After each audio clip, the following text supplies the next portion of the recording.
more insight is NewsNation political contributor Denise Gitsham.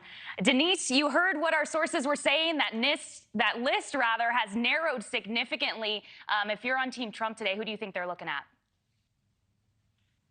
Everyone's going to speculate about this, right? Nobody seems to know. And I don't know how they've imposed such incredible discipline over the selection process. But all we really know is that he's picked his VP. They don't know who it is yet, and that they'll be at the debate.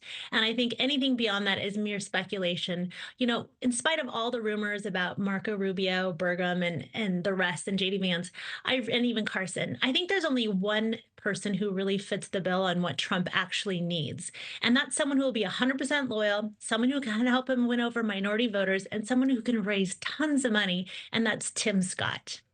Yeah, I think I was surprised to see that short list and Tim Scott not be there. What are the qualities you think that Team Trump is looking for?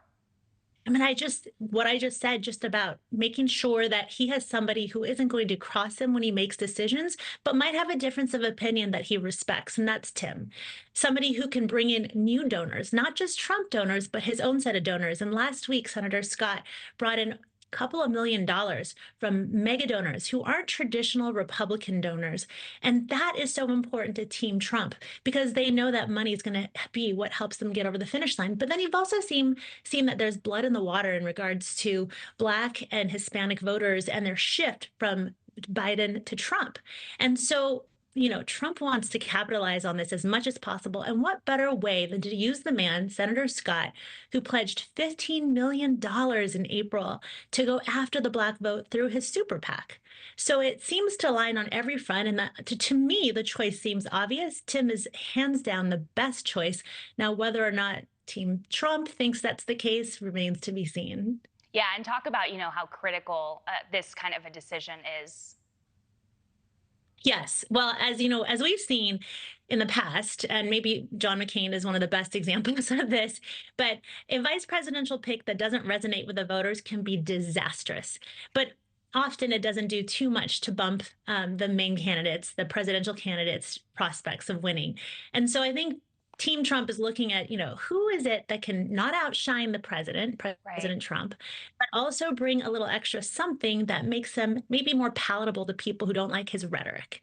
And as you mentioned, sort of potentially bring in those minority voters. You know, at this point, as we've said, it's still really anyone's game, right? Like you said, it's all speculation at this point.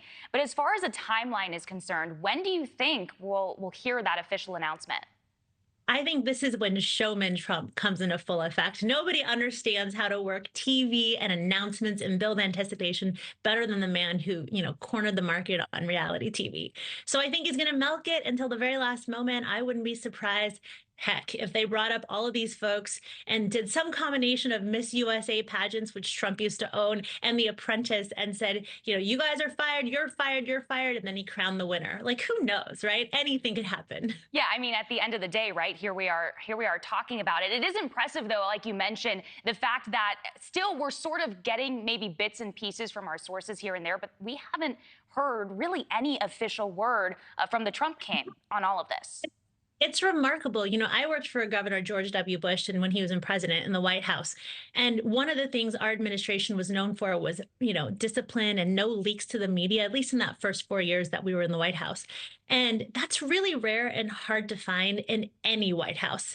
And so the fact that there's so much discipline on the Trump team to keep that under lock and key, that looming huge secret about who he's thinking about, either indicates that Trump truly hasn't chosen yet. He's just teasing us with all these little, you know, nuggets about him saying that he's chosen to make us speculate, or that they're just really, really good at what they're doing, which is keeping the president's secrets. And I do want to mention, of course, the debate. Kelly was just talking about it. Trump has said that his VP pick will be at the debate. You think there's a possibility we hear that announcement there? Oh, heck no. I don't think that he's going to want to have two competing messages at the same time. I think he's going to use every little bit of information that everyone's chomping at the bit for and roll them out in a sequence of events that keeps him earning that media that he's so good at earning and keeps his name at the top of the headlines. All right, Denise Gitsham, thanks so much for your insight here. Appreciate the convo.